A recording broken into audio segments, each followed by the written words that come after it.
Tham gia ngay đi chờ chi. 300 DGX trị giá hơn 25.000 USD sẽ dành cho 300 người may mắn khi tham gia sự kiện Giveaway NFT được tổ chức bởi DigiBounce và Mod Game. Chương trình sẽ diễn ra từ ngày 30 tháng 4 năm 2022. Hãy nhanh tay tham gia ngay để trở thành một trong những người may mắn nhất nha. Thông tin chi tiết được cập nhật ở fanpage Mod Game Channel. Các bạn có thể truy cập bằng đường link được đặt ở dưới phần bình luận. Lily's Well là tựa game kinh dị thuộc thể loại nhập vai do Pure Ice Blue sản xuất.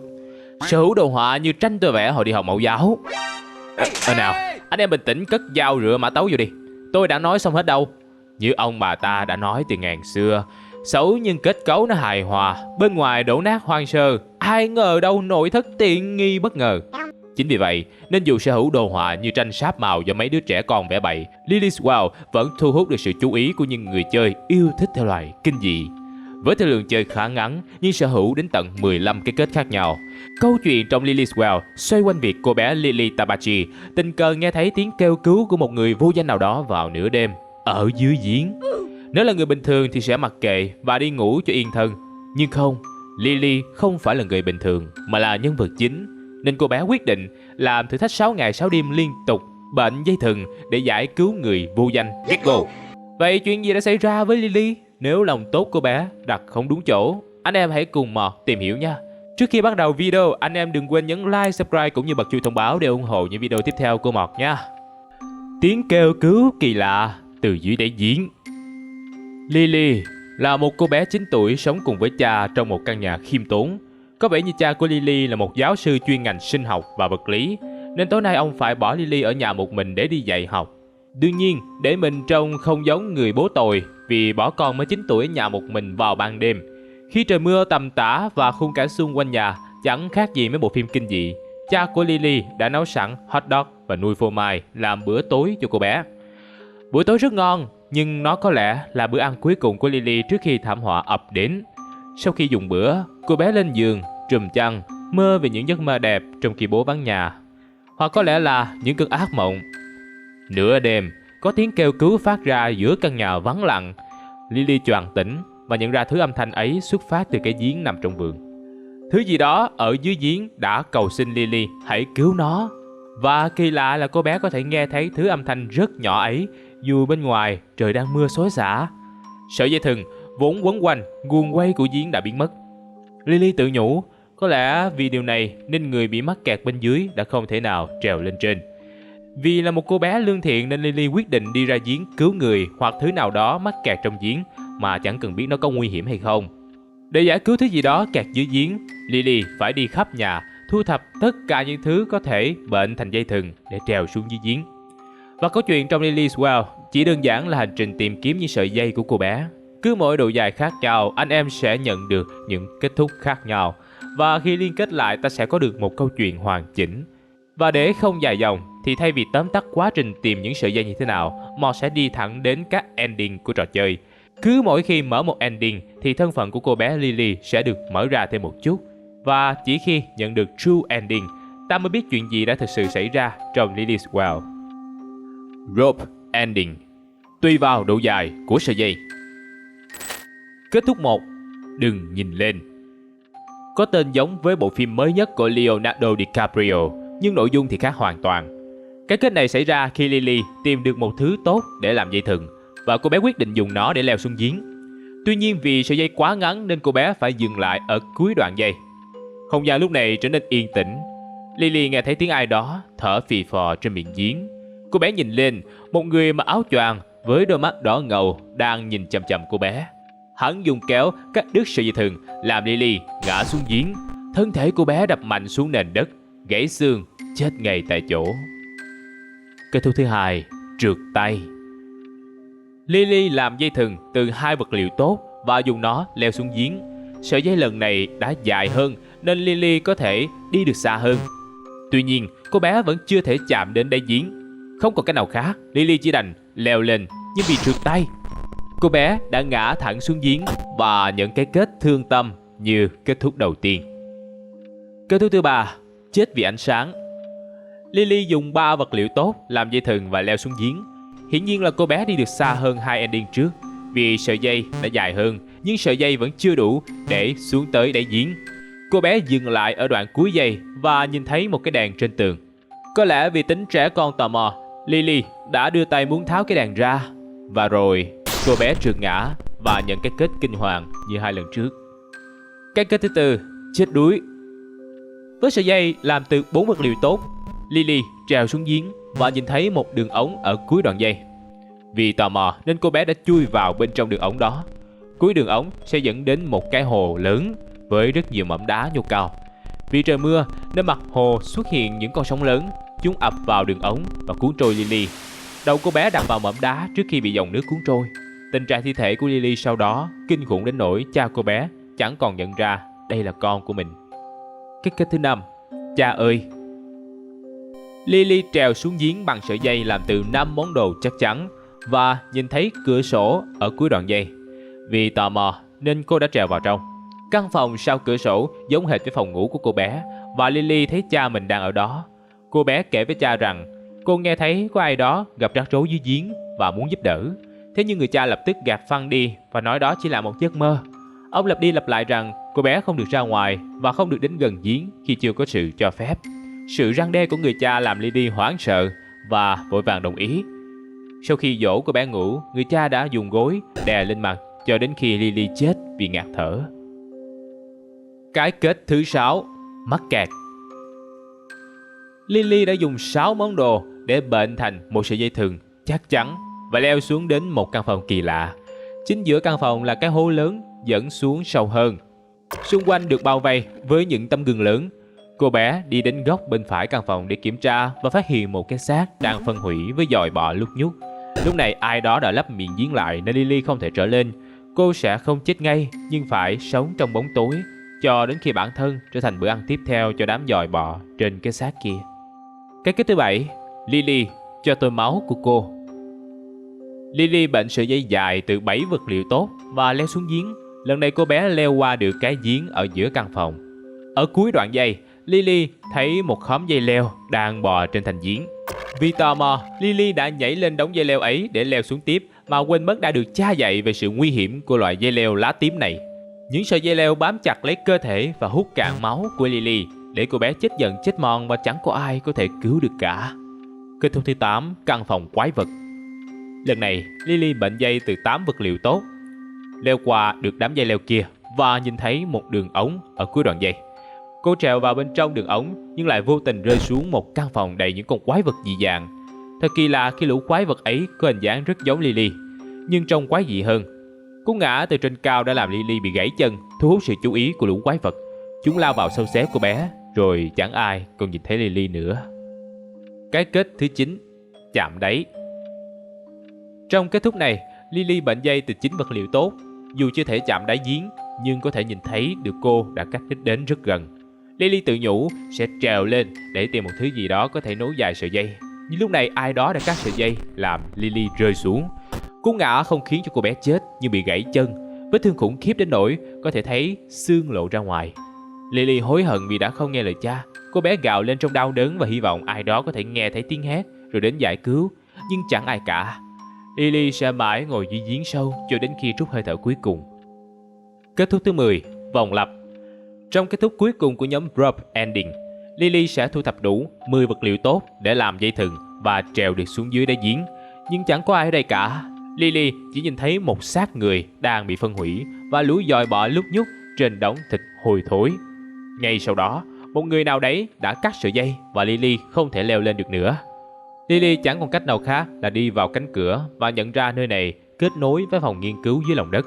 Cô được đưa đến gặp cha mình là giáo sư Tamasi. Ông đang nghiên cứu đề tài nhân bản người vô tính. Ông Tamasi chỉ cho Lily xem bản sao tiếp theo của cô mà ông vừa thực hiện thành công bằng chất azot. Tuy nhiên, ông vẫn không tái tạo được màu tóc nguyên thủy của cô bé. Chưa kịp hiểu rõ mọi chuyện, Lily bị cha trách mắng. Vì dù hứa bao nhiêu lần, cô vẫn sẽ phá vỡ những luật lệ mà ông đã đặt ra, chẳng hạn như mò xuống nơi này. Có lẽ linh hồn của cô mới là thứ cần sửa đổi. Tamasi kể bản sao đầu tiên của Lily thấy ông ta ném kiện hàng xuống dưới giếng và nghĩ có ai đó cần giúp đỡ nên tò mò nhảy xuống giếng và chết tươi. Sau tai nạn kinh hoàng đó, ông nhận ra cứ mỗi lần sống lại, tiềm thức của Lily sẽ ghi nhớ những sai lầm và cố gắng tránh mắc phải chúng. Vì thế ông đã nhân bản thật nhiều Lily nhằm mục đích thu được một đứa con hoàn hảo và quan trọng là biết nghe lời ông ta. Nhưng có vẻ dự tính của Tamashii đã thất bại vì hầu như mọi bản sao đều cố gắng thực hiện việc còn dang dở trong lần trước. Tới lúc này ta mới biết được, hóa ra toàn bộ các kết thúc của Rope Ending đều từng xảy ra với Lily. Cứ mỗi khi cô bé mắc sai lầm và chết thì một bản sao khác sẽ thay vào đó.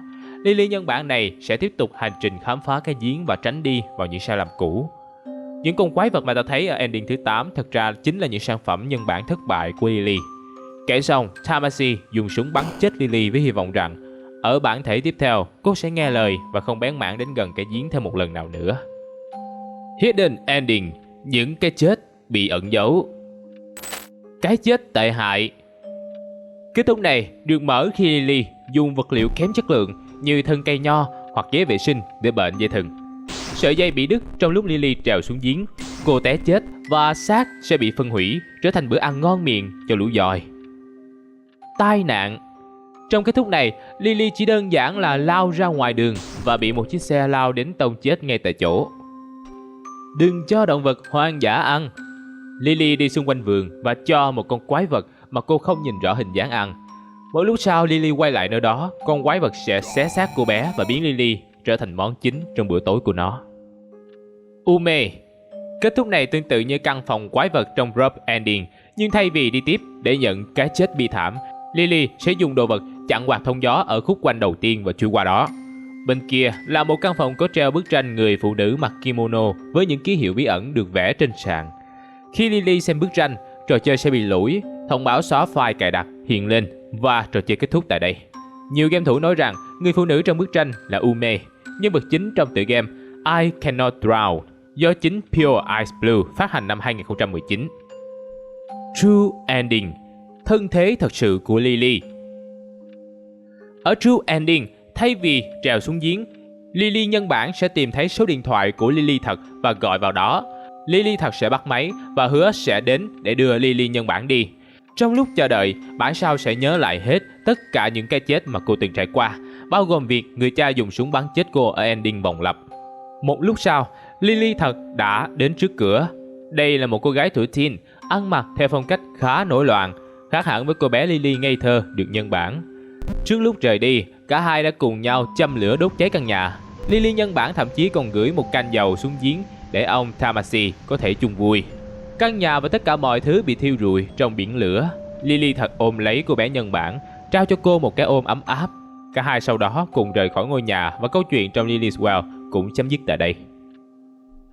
Điều gì đã xảy ra trong Lily's Well? Trong quá trình chơi, anh em sẽ thu được một vài manh mối về thân phận của Lily trong căn nhà. Theo đó, bối cảnh của trò chơi xảy ra vào năm 2005, lúc này Lily mới 9 tuổi, nhưng manh mối trong nhà lại chỉ ra rằng sinh nhật đầu tiên của Lily là ngày 20 tháng 7 năm 1985. Vì sao lại có sự khác biệt giữa năm sinh với số tuổi? Và chuyện gì đã thực sự xảy ra với cô bé Lily trong trò chơi? Đầu tiên, cô bé Lily chào đời trong sự yêu thương của ông bà Tabachi và mọi người vào năm 1985. Lily lớn lên trong tình yêu của cha mẹ, nhưng cha cô lại bị ám ảnh về việc phải kiểm soát con gái và chỉ muốn cô sống theo ý của ông. Sự kiểm soát của ông Tamashii ngày càng điên rồ. Cuối cùng, không chỉ Lily mà cả mẹ cô cũng không chịu nổi chồng mình nữa. Bà quyết định ly dị và đưa Lily đi. Tuy nhiên, vì muốn giữ con gái lại nên ông Tamashii đã giết vợ và dàn cảnh bà treo cổ tự tử. Bằng chứng là trong nhà có một căn phòng kỳ lạ, nếu Lily vào đó liên tục, game sẽ bắt đầu bị lỗi.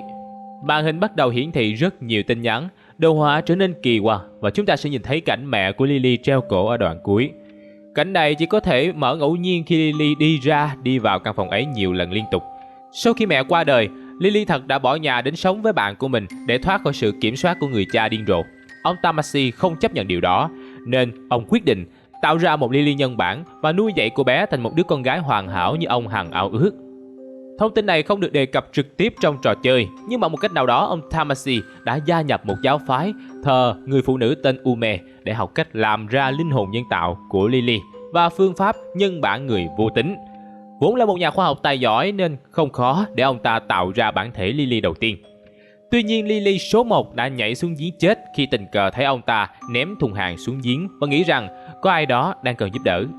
Ban đầu Tamashii đau khổ vì thành quả bị hủy hoại, nhưng nhanh chóng nhận ra sau mỗi lần chết, sự đau đớn sẽ khắc sâu vào tiềm thức của Lily nhân bản để cô thông minh hơn ở lần sống lại tiếp theo.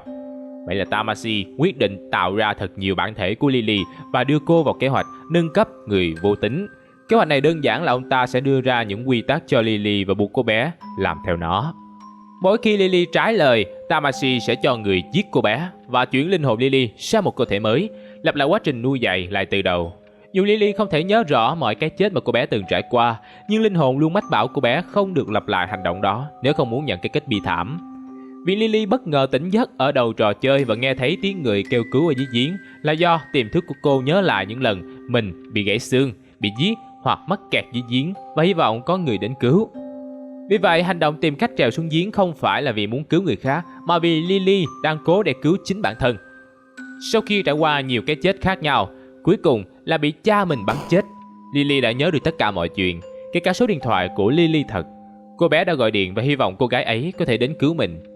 Khi biết được những gì cha mình đã làm, Lily thật đến và đưa bé Lily nhân bản đi.